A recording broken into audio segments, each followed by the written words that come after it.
From a highly secure network of top secret locations across North America, this is the Spurs Insider New Year edition. For the first time, we're coming at you in 2026. I am Mike Finger, joined as always by Express News Spurs beat writers Tom Orsborn and Jeff McDonald, walking with his 10 feet off a Beal in a secure location not far from the arena where one tall San Antonian, Victor Wembanyama, might be making a return. By the time the listeners of the Spurs Insider hear this podcast, he might not. Jeff's about to head over there and find out on a beautiful Tuesday morning.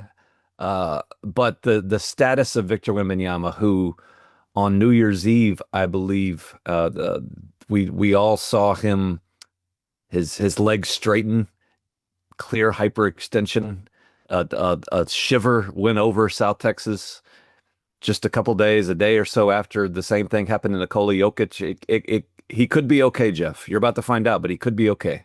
My guess, this is going to be, my guess is they're going to see how he warms up, and then we'll make a decision after that. I think that's what they're going to tell us at shoot-around.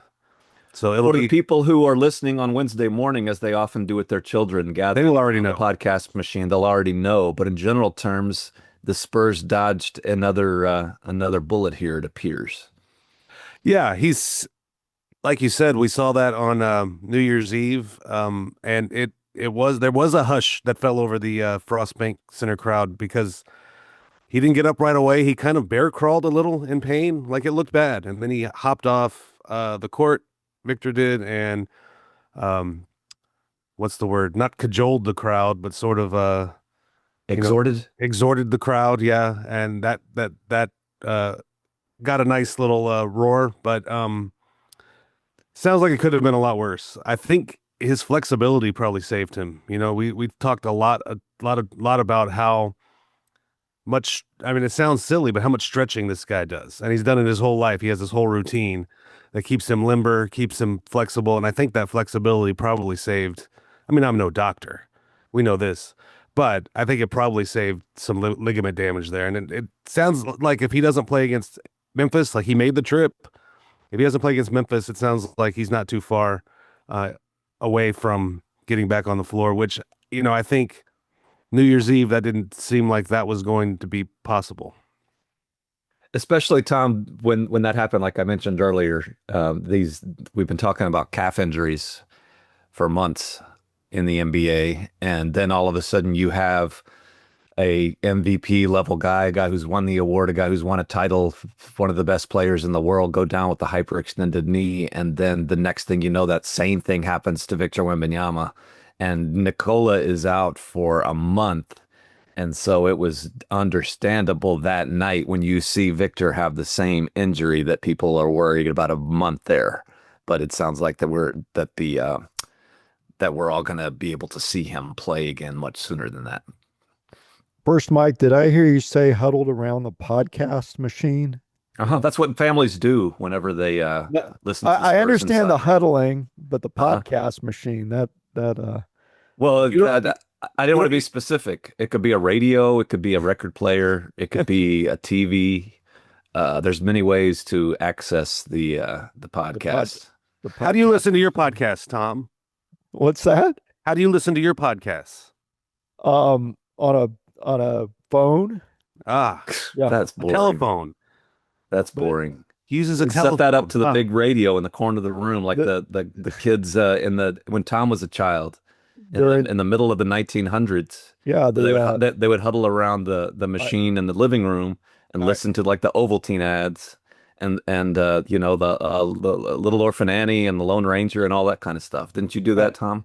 I have fond memories of FDR's fireside chats. Yes, and, I was going to say, wasn't Grantland, Blackie Sherrod too. I listened to Blackie Sherrod's podcast back in the day. Now that you mentioned that, wasn't that the first podcast? Is the FDR fireside chats? Like that was the first podcast. He was inventive. That guy. Yeah, and he had sponsors too.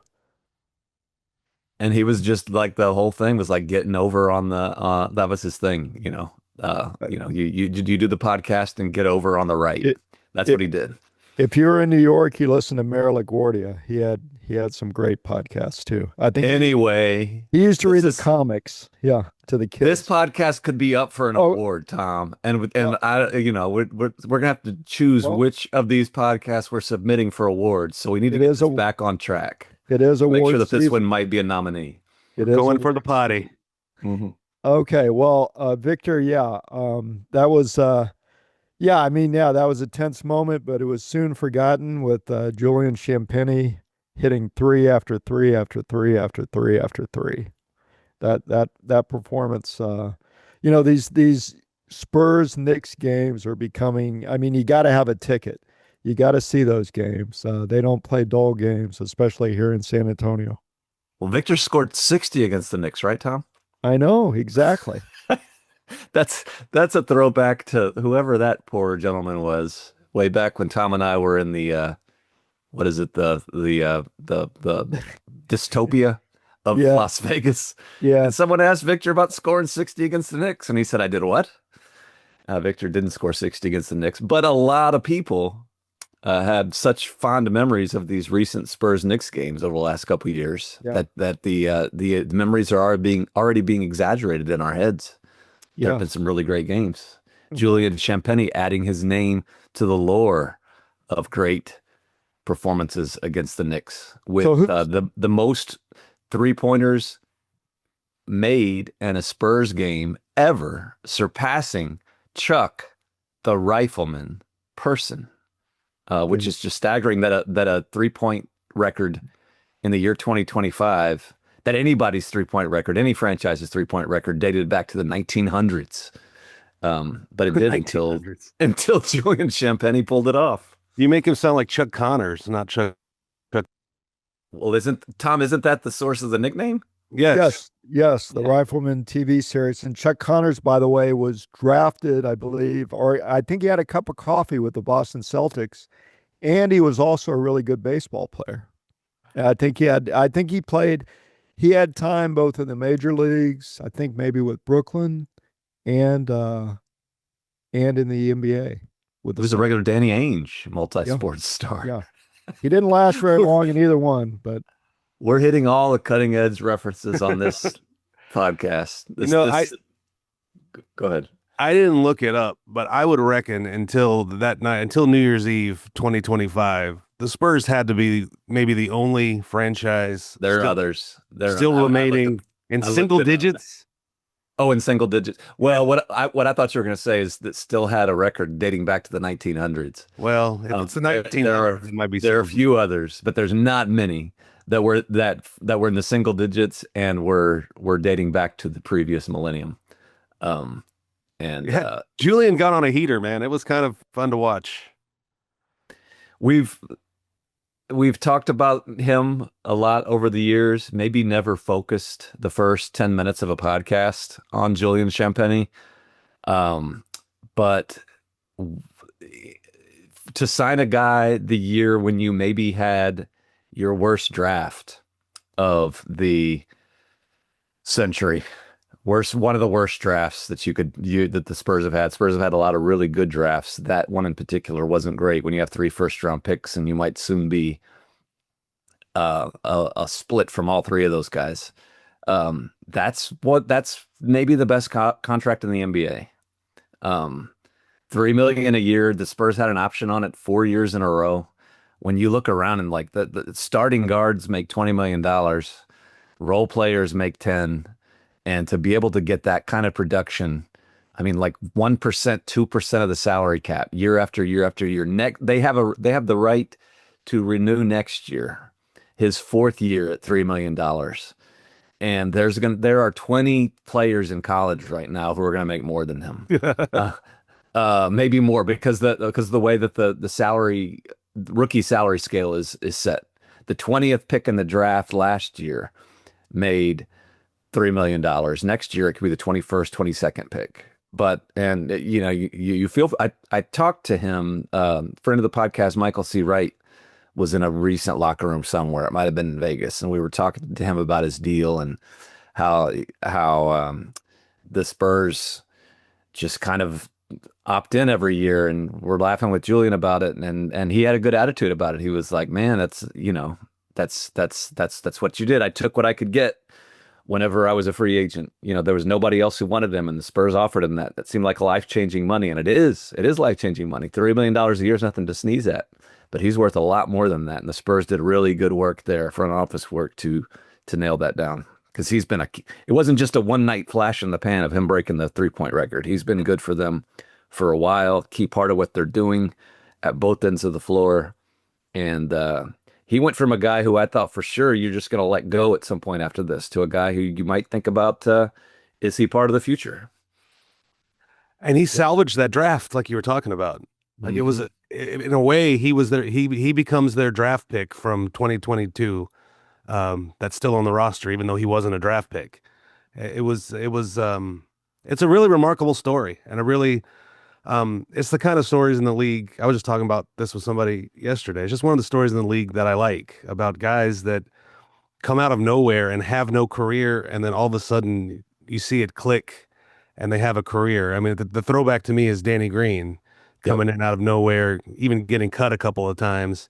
G League stints in there, and then Danny Green ends up being a key part of those finals teams, and Julian's path reminds me a lot of that. Although Julian seems to have stuck a lot quicker than Danny did. Julian was nice enough last spring to come and be a part of the Express News High School Sports Awards, and stood up there and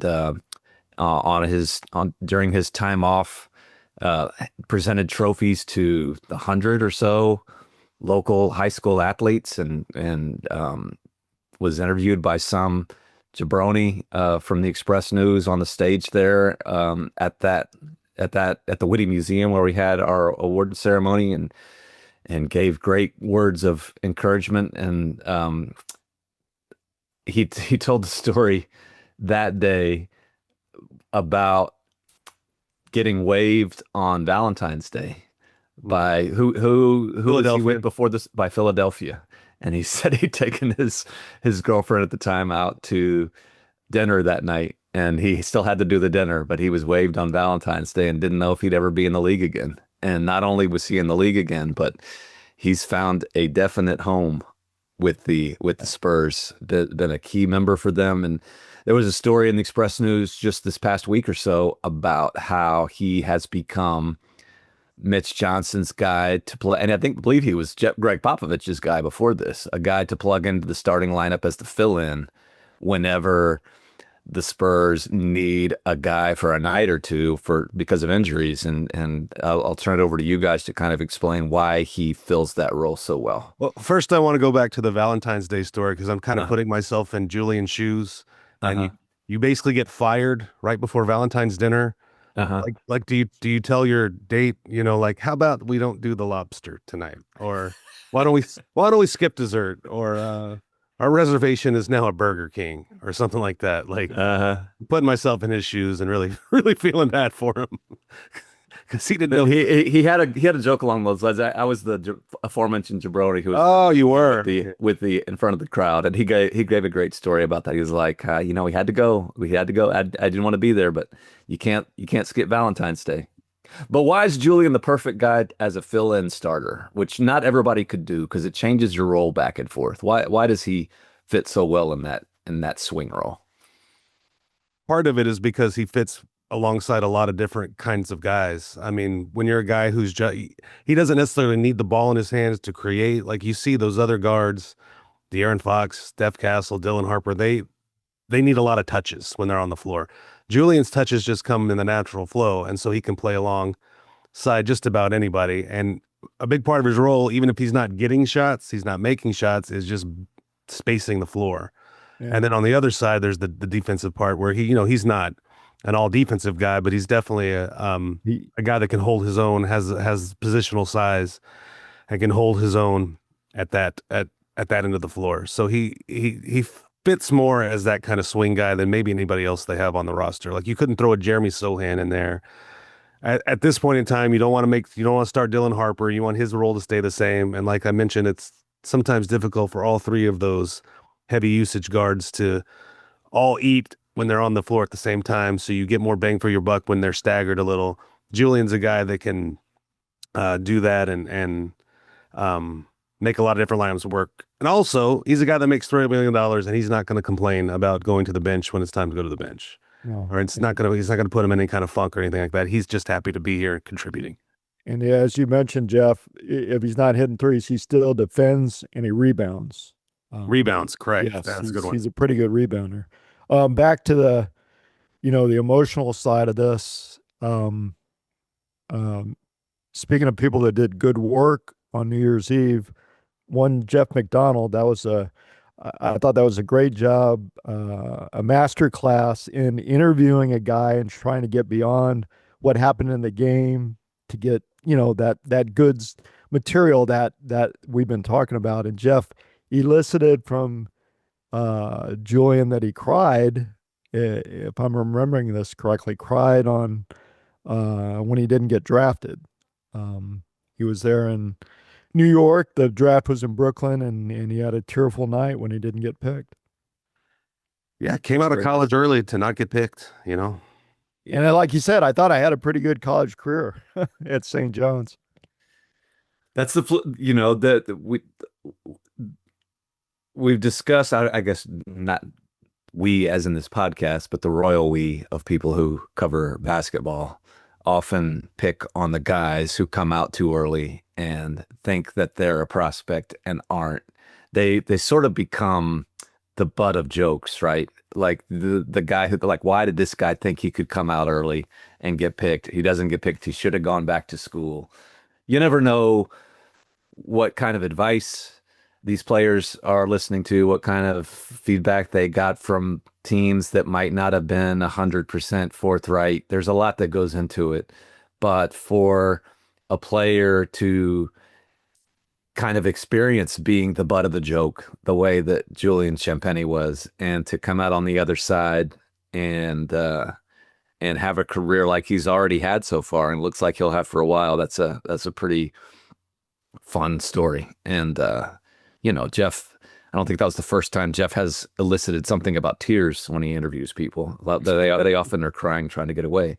But Jeff does a great job. That was a great story in the Express News. A lot of great coverage in the Dead Tree edition and the expressnews.com this week. It's been a while since I've done the official plug. It's a new year. I needed to get one of those out of the way. And the funny thing about Julian is, like, the next game he goes out in Indiana and can't hit anything. And those weren't even like in Indiana, it wasn't even like in and outs, and he's right on target. Like, he was hitting the side of the backboard and stuff. So it was funny. It's just a reminder that he's not Steph Curry, and if he was, you wouldn't have him for $3 million. Yeah. Do we want to get into, you mentioned the name, and we obliquely mentioned Steph Curry name through the draft. It's one development from the last week where Victor Wembanyama's been out, Devin Vassell has been out. There have been openings in that 10-man rotation, 9-man rotation, 5-man starting lineup for guys who usually don't get to play. And those guys who don't usually get to play have been Carter Bryant, who's playing more and more, Kelly Olynyk, and one name that hasn't been mentioned is Jeremy Sohan. And I think it's worth getting into the fact that we kind of, I mentioned this on a podcast a few weeks ago, that you just watch the games and you understand the situation. Now it's become more evident than ever that he's just not part of this team's present. And do we want to get into this team's future a month away from the trade deadline? It certainly looks, I'm going to use the word bleak for him in terms of contributing.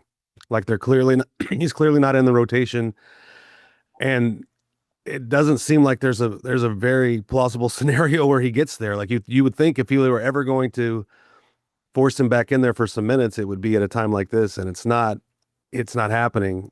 And I think a big part of it is Carter Bryant. Not that Bryant has, played like gangbusters, but I think it's becoming evident they see Carter Bryant as that Jeremy Sohan role of the future. And so they want to groom him for that now. And he's going to get those minutes over Sohan, even though Sohan probably does have more NBA experience. So I don't want to speak for the organization right now, but just from the outside where we are watching how things are playing out, it does seem like they're moving on from Jeremy Sohan in terms of him being a key piece of what this team is going forward. His contract situation, he is a restricted free agent this offseason, which means that, well, our listeners are educated and informed enough to know what that means, but basically the Spurs would have the right to match any offer that someone else makes for him. It does not seem like if he is what he is now in the rotation that they'd be much interested in making that match. Would he be a guy, GM Tom, who you're ready to part ways with in the next month before the trade deadline if that $7 million contract gets you someone who can more readily contribute to what the Spurs are putting together this season? If it could get you a shooter, B, a veteran type guy who adds to your playoff know-how, seeing as how this is a team that's going to almost certainly be in the playoffs this year. $7 million might not be a 1-for-1 type of thing. You might need to add some salary depending on who you target. But are you at all hesitant to say yes, after all this, Jeremy Sohan is available in a trade this month? I mean, if you could get a guy that you want and will help you, and like a player on your roster who's not playing is not going to be a hold up to that. So of course you're going to include him if that makes a deal work that makes sense for you. I still don't know if that deal will be out there. I don't. Let me throw I'm not. Don't aggregate this. It's just an example because Phoenix has been playing really well lately. Yeah, and they might be they might be adding rather than subtracting. So I'm not saying this is a possibility, but this is a trade that would work legally under the salary cap rules, and it's the vibe of a trade that I think could make sense for the Spurs in a Jeremy Sohan deal this month. Royce O'Neal, a 3-and-D type of guy who could slot in and give you some of that toughness, some of that veteran know-how. Like Royce O'Neal guards Victor Wembanyama as well as anybody in the league. Yes. That salary sort of matches up, and I don't think this is going to happen because I don't think Phoenix is selling him. But to me, that type of trade of Jeremy to a team that could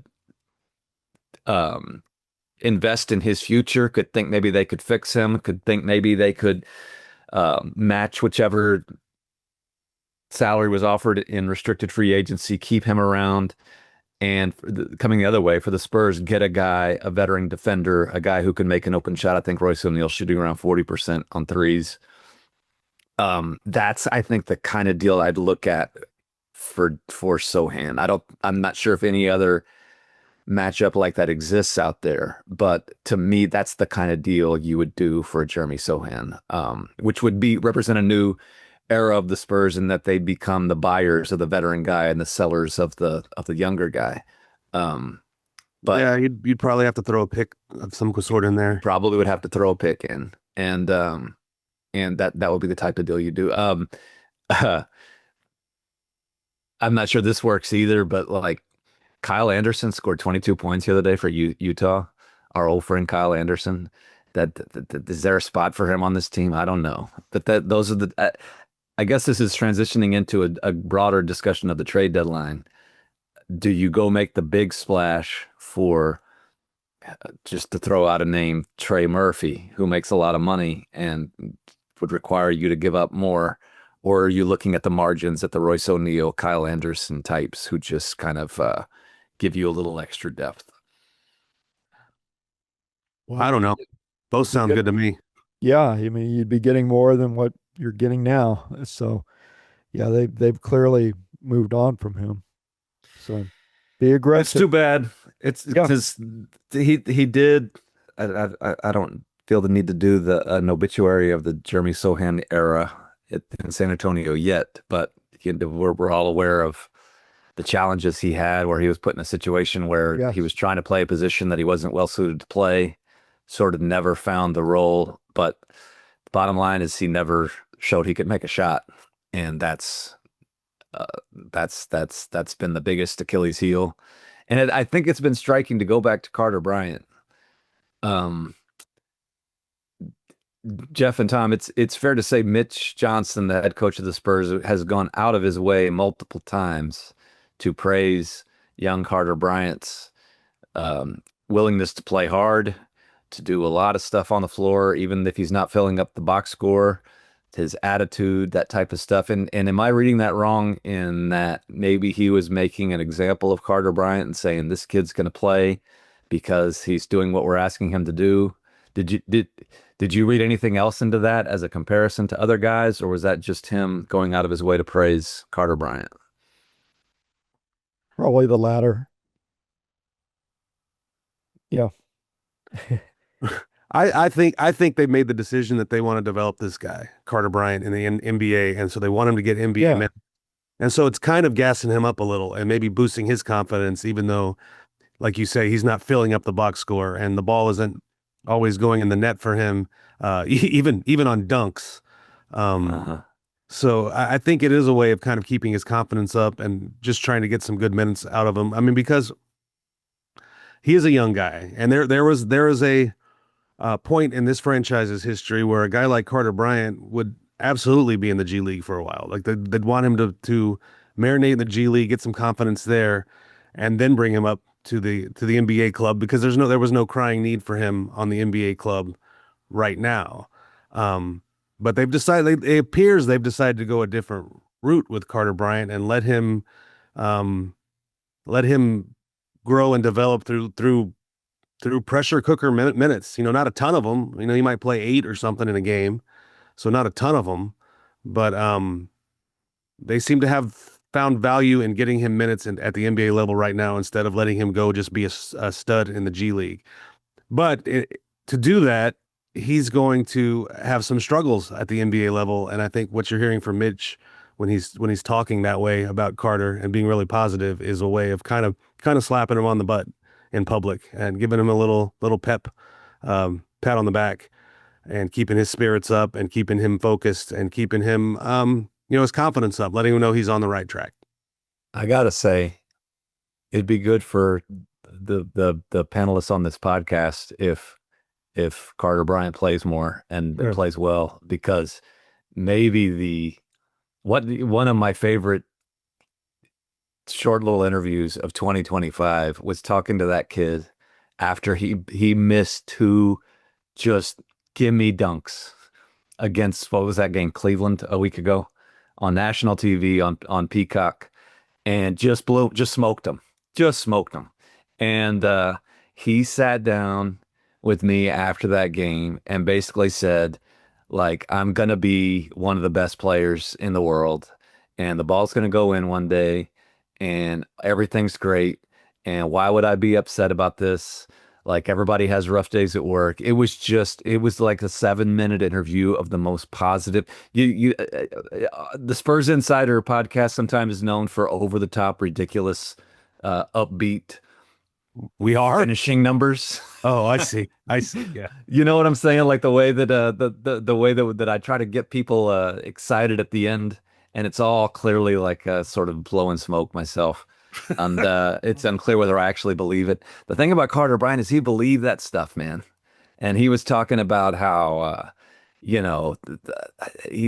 works his butt off, and that he's going to keep working his butt off. And just because he missed 2 dunks doesn't mean that he's not going to focus. He's going to go home with his 3 dogs and rewatch those dunks over and over again on the app on his iPad.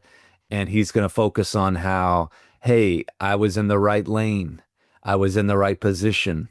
I did all the right things during the process of the play, during the process of the action, to put myself in position to make it.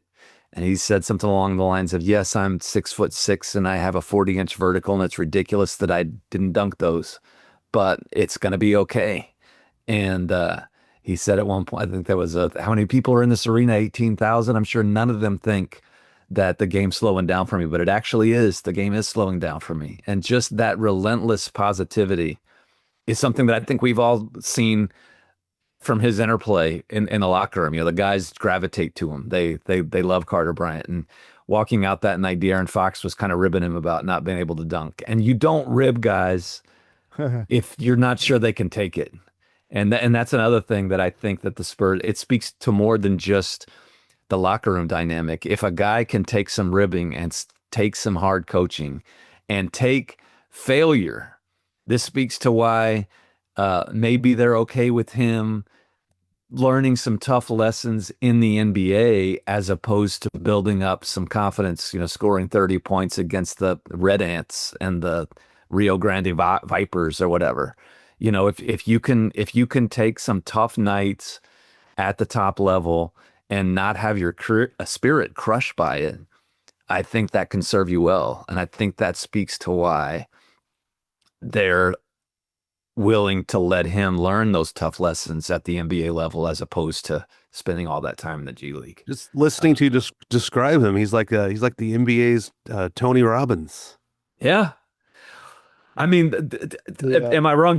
Tom, you're in the locker room a lot, Jeff. Like those, you can tell when a guy is a locker room favorite and when he's more of a wallflower, right? And I think we'd all agree that the guys really gravitate to.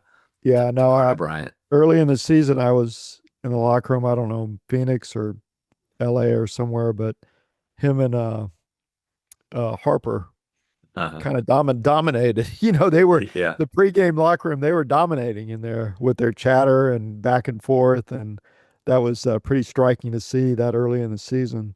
And sports writers and podcasters can make too much of that stuff, and there are listeners out there rolling their eyes at this cliched nonsense, what have you. But I think it does play into just the dynamic of who fits and who doesn't.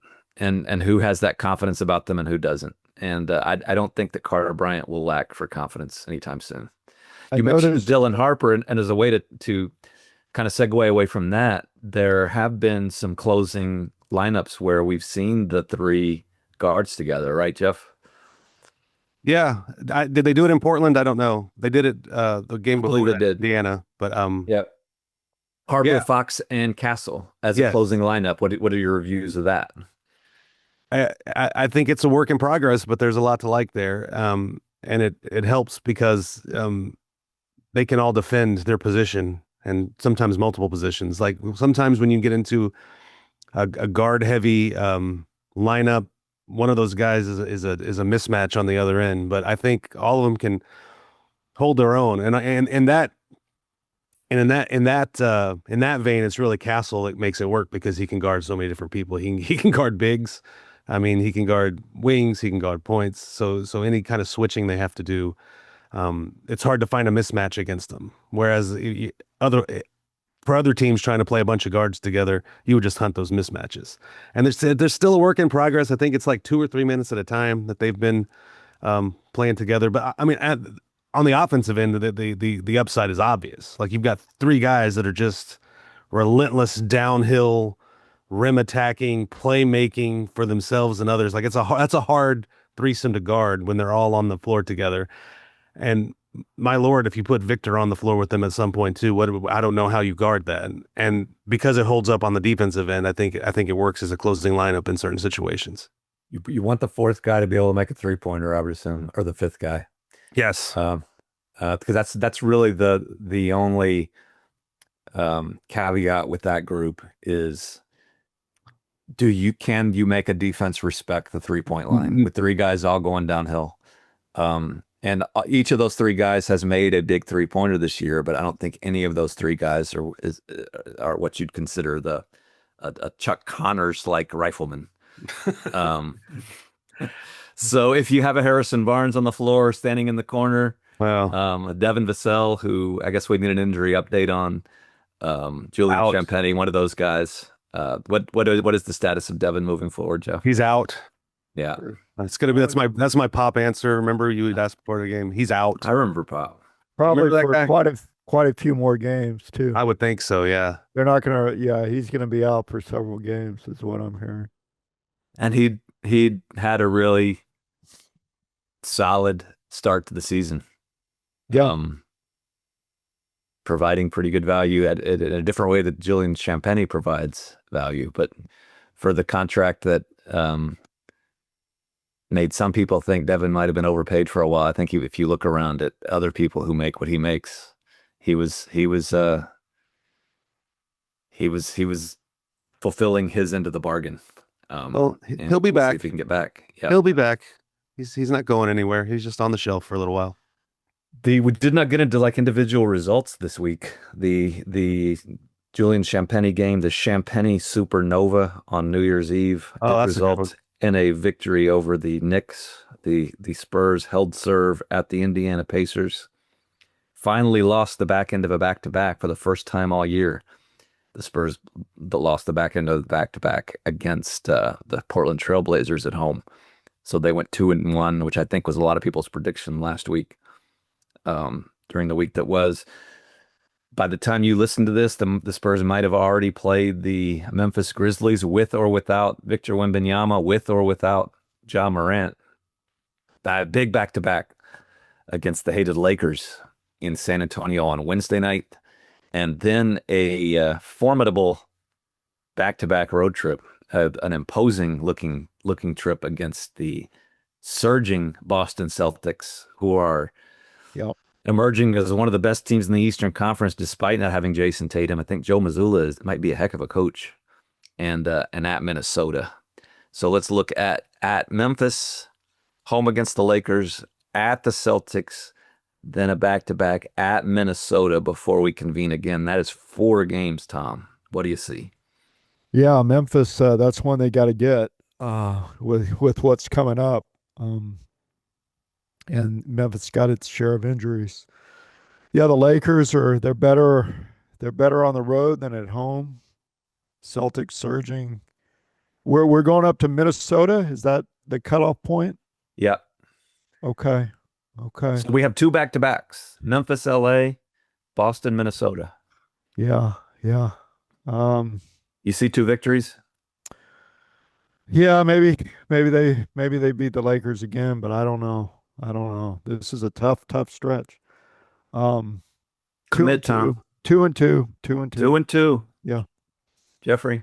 I don't trust the consistency of our local Cagers right now, and I'm going to say 1-3 during this stretch. And I don't know if you've noticed, but the other team that was in the other teams that were in the NBA Cup finals and semifinals, along with the Spurs, and I'm speaking of like OKC and New York, they aren't exactly playing like gangbusters now either. Like That's that's become an NBA Cup tradition, by the way. Yeah, there may be something about that as it just wears you out, and you kind of take it on the, coming out of it, you kind of see the effects of that. So I don't know.